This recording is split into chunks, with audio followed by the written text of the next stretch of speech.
Hello, dreamer. I'll be your storyteller tonight. Like and subscribe for more bedtime stories and share in the comments where you're listening from.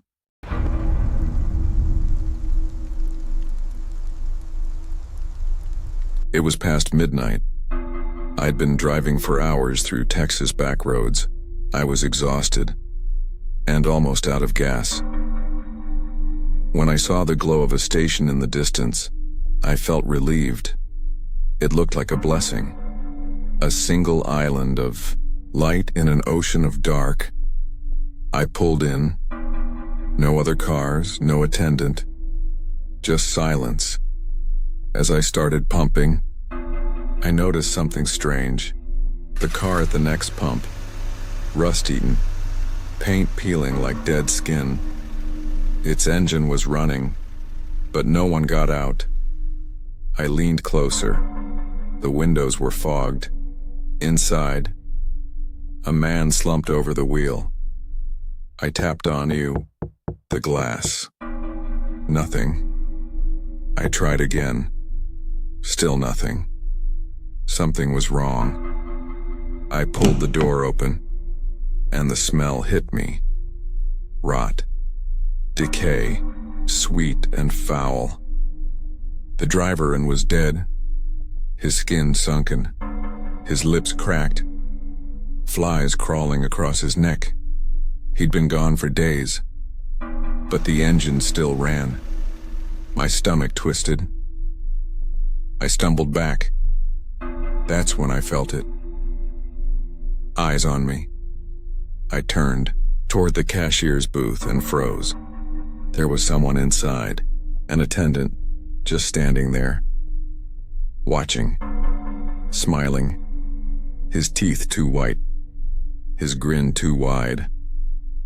I raised my hand, half a wave, half a question. He didn't move, not an inch, just that smile. Frozen. Wrong. Then the rusted car's engine roared. Louder, shaking, but the driver was still slumped, unmoving. I backed away, fumbled for my keys, my hands slick with sweat. The attendant never blinked, never spoke, just smiled wider and wider. I jumped in my car. I didn't pay. I didn't look back. Not until the rearview mirror, because I swear I saw it. The attendant, not in the booth, but standing in the road, grinning at me and behind him. The rusted car's headlights, chasing me into the dark. I told people about it later, but when police checked, they said that station had been abandoned for years, boarded up, no power, no staff. They told me I must have fallen asleep behind the wheel, that it was just exhaustion. But I know what I saw, and some nights when I catch headlights in my mirror, I know he's still following me, waiting. I picked up nights after my hours got cut, dead after 2 a.m., but rent doesn't care. That night the rain came down in sheets, the kind of storm that drowns the sound of your own thoughts. The highway was empty. Then, I saw it. A black sedan rolled up to pump 4. The headlights stayed on. The engine kept running, but no one got out. At first I figured they were just waiting out the rain. 5 minutes went by, then 10. Still nothing. That's when the printer at my counter suddenly spat out a blank receipt. No sale. No data.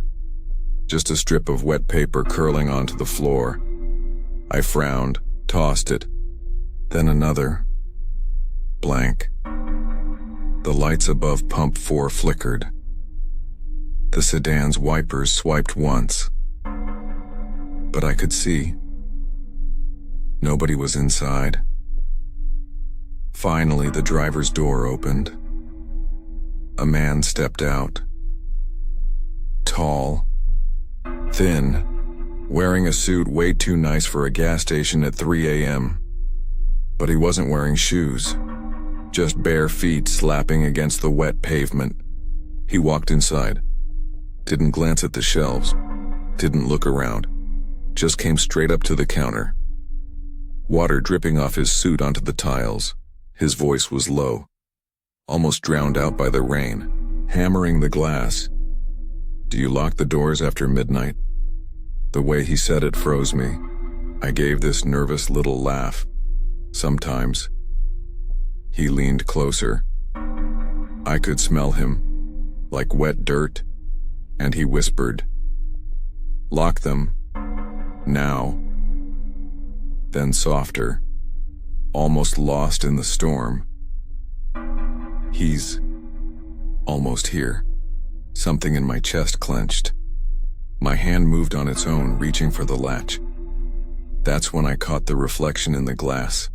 The sedan was still running, headlights on, empty, and the man standing in front of me didn't have a reflection at all.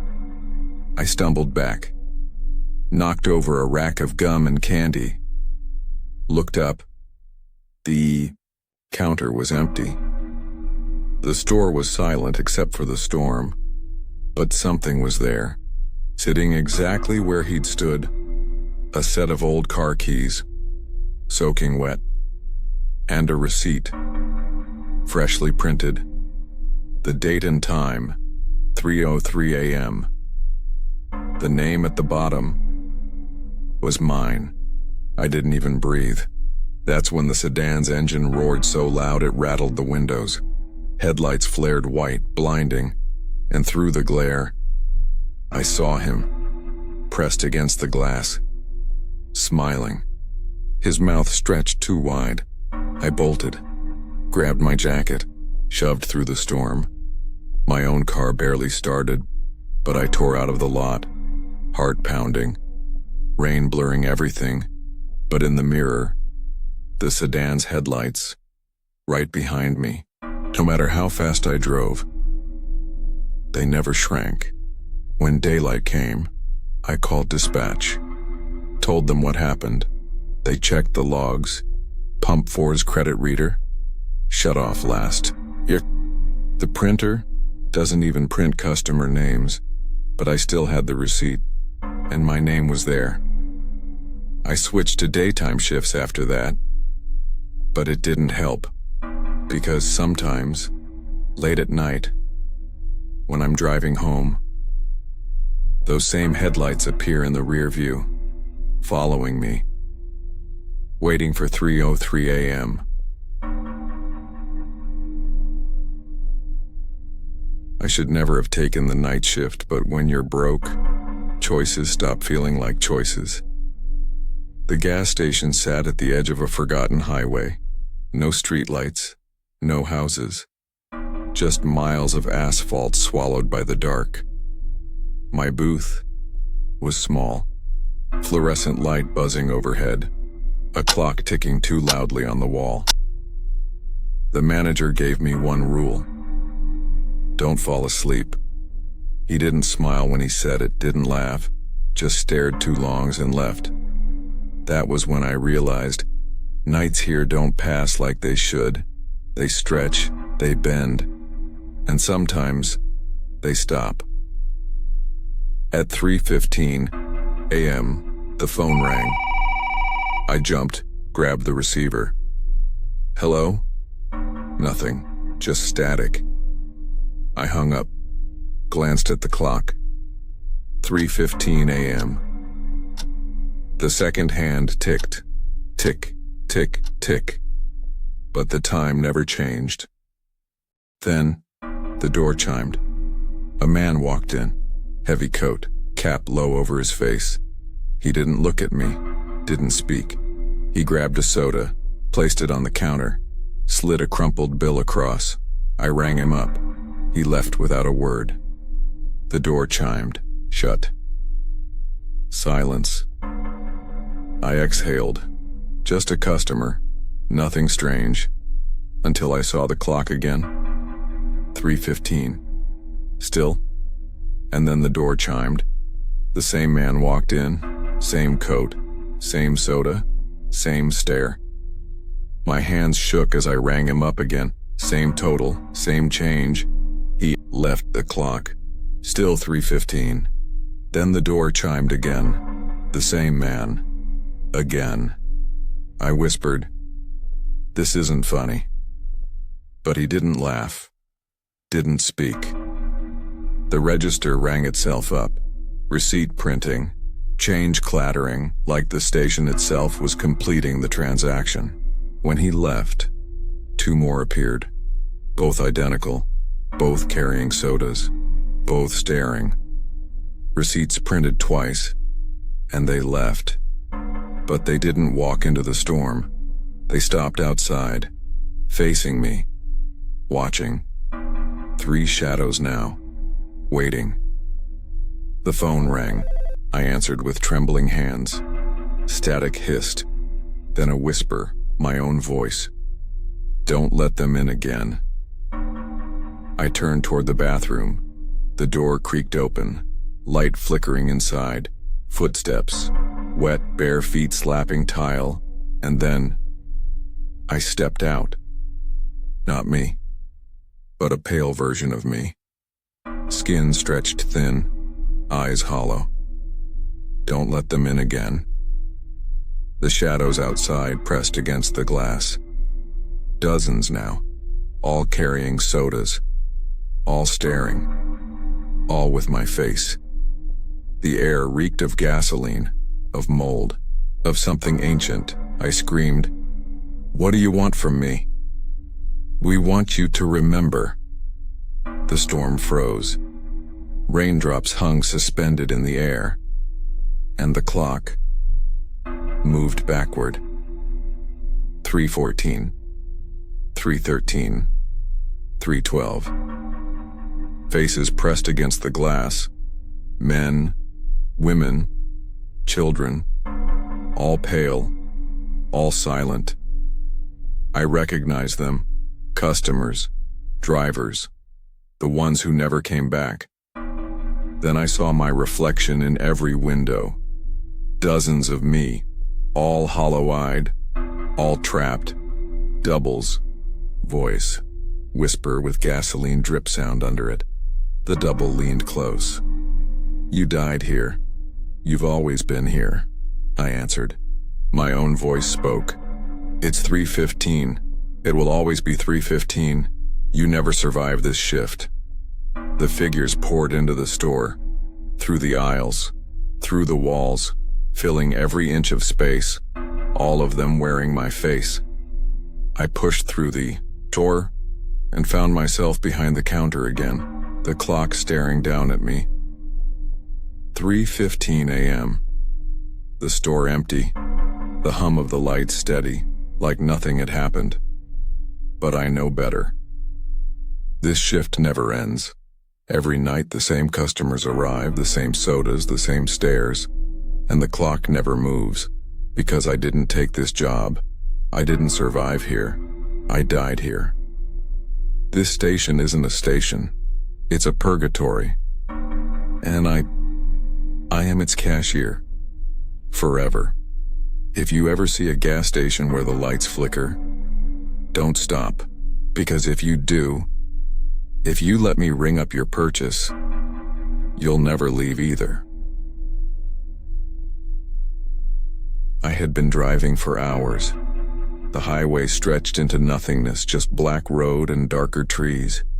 It was past 2 a.m., the kind of hour when your eyes burn from exhaustion and your mind starts playing tricks on you. I kept telling myself, just one more coffee, just one more tank of gas, and then I'll make it home. The road signs grew fewer. The houses vanished. It felt like I was the only one alive on that endless stretch of road. That's when I spotted a faint glow ahead, the buzzing neon of a lonely gas station. I pulled in. The parking lot was empty except for one beat-up sedan parked crooked near the edge. Its windows were fogged, no one inside. The overhead lights flickered, throwing the lot into patches of shadow. I killed the engine and stepped out. The night was so quiet I could hear the creak of the pump handle as I lifted it. My breath misted in the cold air. Inside the store, it smelled of burnt coffee and bleach. The fluorescent lights buzzed. The cashier, a tired-looking man with heavy eyes, barely lifted his head as I walked in. I grabbed a cup and started pouring the stale coffee, just for something to keep me awake. That's when I noticed him. A man pacing one of the aisles.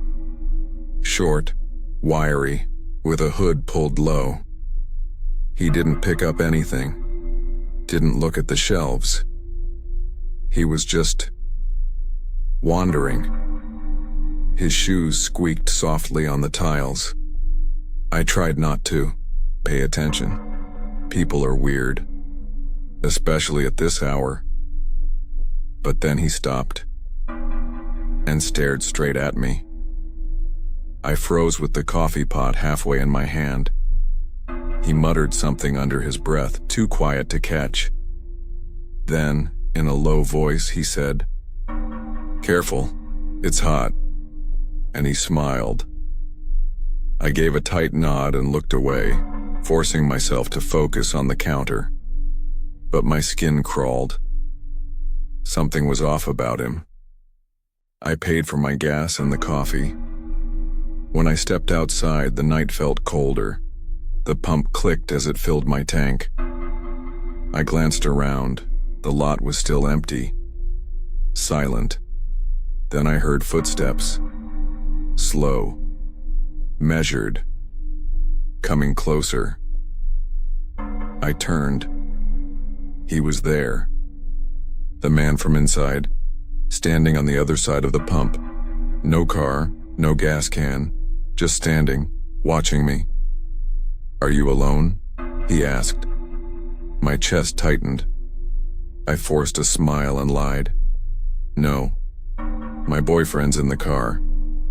His eyes flicked toward my back seat. "I don't see anyone." I gripped the nozzle tighter. The pump clicked, signaling my tank was full. The sound echoed like a gunshot in the silence. I pulled it out, hands shaking, and shoved it back. He was inching around the pump, coming closer to my side.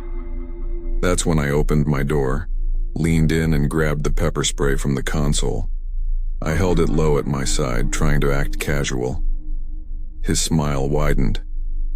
"I was just making conversation," he said. But his voice was wrong, like he was holding back laughter. I pointed the spray at him. I scanned the shadow. The parked sedan was still there, foggy windows unmoved. My heart hammered. I stood frozen on the sidewalk, not daring to walk to my car. The silence pressed against me, thick and suffocating. Then headlights cut through the dark.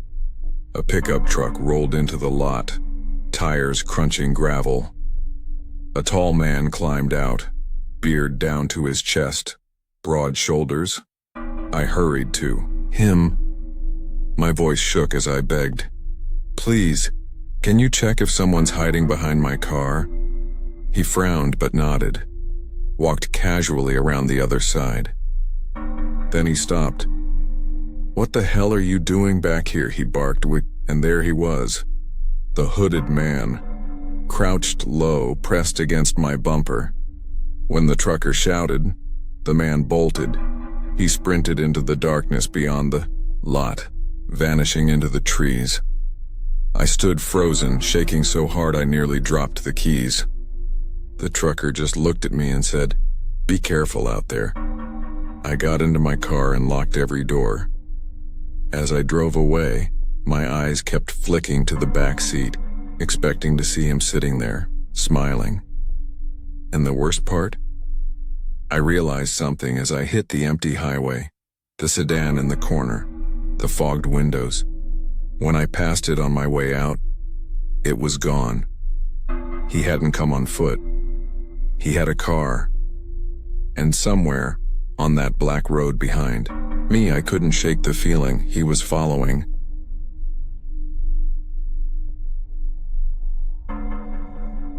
When you work the night shift at a gas station, time stops feeling real. Hours drag on forever, and yet, they blur together. Darren knew that feeling too well. 27 years old, stuck in a forgotten roadside station off Highway 16. Tonight was no different. The storm was rolling in. The neon sign buzzed outside, and inside, the aisles stood too still. Sometimes, it felt like the store was alive. Every creak, every hum of the fridges, every flicker of the light. And then, he heard it, tires crunching on gravel, a truck pulling in. Darren looked up, headlights cut across the lot. An old pickup truck, rusty, loud. The engine idled, the wipers swiped, but no one stepped out. He leaned forward, peering through the glass. A shadow sat behind the wheel, completely still. He pressed the intercom. Need some help? No answer. He stepped outside. Rain pouring, hair dripping. Hello? You okay in there? No movement. And then, he saw it. The truck was empty. Keys in the ignition, engine running, but no driver. Darren turned back toward the store and froze. Wet footprints led straight inside. The prints trailed across the tiles, leading into aisle 3. But Darren never heard the bell, never heard the door open. Someone had slipped inside, silently. He grabbed the bat from behind the counter. Hello? Store's closing soon. No reply. He followed the trail, step by step, until it stopped. The footprints ended, halfway down the aisle. Gone. Vanished. Darren crouched. The water was ice cold. Then, the security monitor clicked. Static filled the screen. And then, it cleared. Darren's heart stopped. He saw himself on camera, standing exactly where he was. But behind him stood a tall, dripping figure. He spun around. The aisle was empty. Darren stumbled back to the counter, eyes locked on the screens. Every camera showed him. But always, the figure was there too. A tall man in a hat, face blurred, standing inches away. On one feed, Darren watched himself at the register, ringing up items, handing over a receipt, but in reality, the drawer was wide open, coins scattered across the floor. Panicked, he grabbed the phone, dialed 911. Static answered, and then a voice came through, his own voice. You can't help yourself. The line went dead. The lights flickered, then went out, one by one, until only the refrigerators glowed. The air turned freezing. Darren's breath hung white. Footsteps echoed. Slow, heavy, drawing closer. The figure stepped from aisle 3, hat dripping, coat black as tar. Its face was only smoke. It placed something on the counter, a dollar bill, soaked, stained. Its voice gurgled like drowning lungs. Last customer. Darren raised the bat. What do you want? The figure tilted its head. Receipt. The register dinged. Paper rolled out, ink spilling. One word printed again and again. Paid. The shadow reached out, cold, dripping, and Darren's world went black. Morning. Sandra, the day clerk, arrived at 7. The door unlocked, the register wide open.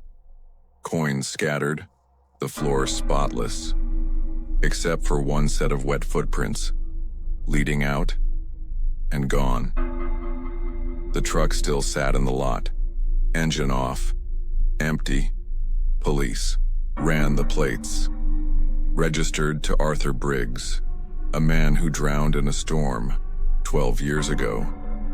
They never found Darren, only a single receipt taped to the counter, and printed across it in endless lines was one word: paid.